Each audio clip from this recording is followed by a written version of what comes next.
చంద్రబాబు నాయుడు తొలిసారి ఎమ్మెల్యేగా 1978 సంవత్సరం మార్చి 15వ తేదీని పురస్కరించుకుని నారా లోకేష్ యువజన ఫౌండేషన్ ఆధ్వర్యంలో ఘనంగా సంబరాలు జరుపుకున్నారు. చంద్రబాబు నాయుడు తొలిసారి ఎమ్మెల్యేగా ప్రమాణ స్వీకారం చేసిన 15 మార్చి 1978 సందర్భంగా పురస్కరించుకుని నారా లోకేష్ యువజన ఫౌండేషన్ ఆధ్వర్యంలో ఘనంగా సంబరాలు నిర్వహించారు. ఫౌండేషన్ రాష్ట్ర అధ్యక్షులు Mandapaka Subbu, vice president Cherukuri Sairam Varma, foundation rural అధ్యక్షులు మండపాక నాగబాబు, కాకినాడ నగర ఫౌండేషన్ అధ్యక్షులు బత్తుల సూర్యప్రసాద్, మహిళా ఫౌండేషన్ అధ్యక్షులు అన్నపూర్ణ కేక్ కట్ చేసి మిఠాయిలు పంచిపెట్టారు.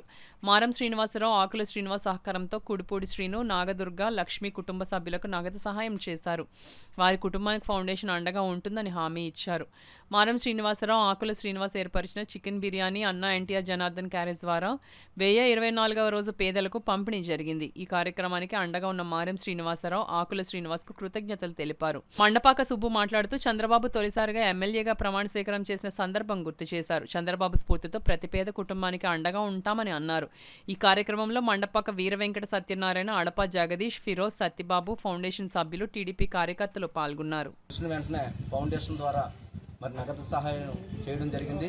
అదేవిధంగా ఈరోజు పేదలకు అన్నా ఎన్టీఆర్ జనార్దన్ క్యారేజీ ద్వారా 1024వ రోజు పేదలకు చికెన్ బిర్యానీ అందించిన సోదరులు ఎం శ్రీనివాసరావు గారు, ఆకుల శ్రీనివాసరావు గారికి నా హృదయపూర్వక అభినందనలు తెలుపుతూ మరి తెలుగుదేశం పార్టీ ఎప్పుడు పేద ప్రజలకు అండగా ఉండే పార్టీ అని ఈరోజు దేశ చరిత్రలోనే నారా లోకేష్ యువజన ఫౌండేషన్ ద్వారా మరి అన్నా ఎన్టీఆర్ జనార్దన్ క్యారేజీ ద్వారా ఎంతోమంది పేదవారికి భోజన వసతి కల్పిస్తున్న ఫౌండేషన్ రాష్ట్ర కుటుంబ సభ్యులందరికీ నా హృదయపూర్వక అభినందనలు తెలుపుతూ అదేవిధంగా మా సోదరుడు మరి ప్రభుత్వం ద్వారా కూడా ఆదుకోవాలని, ఇద్దరు పాపలని మరి తెలుగుదేశం పార్టీ ద్వారా ఫౌండేషన్ ద్వారా ఆదుకుంటామని చెప్తూ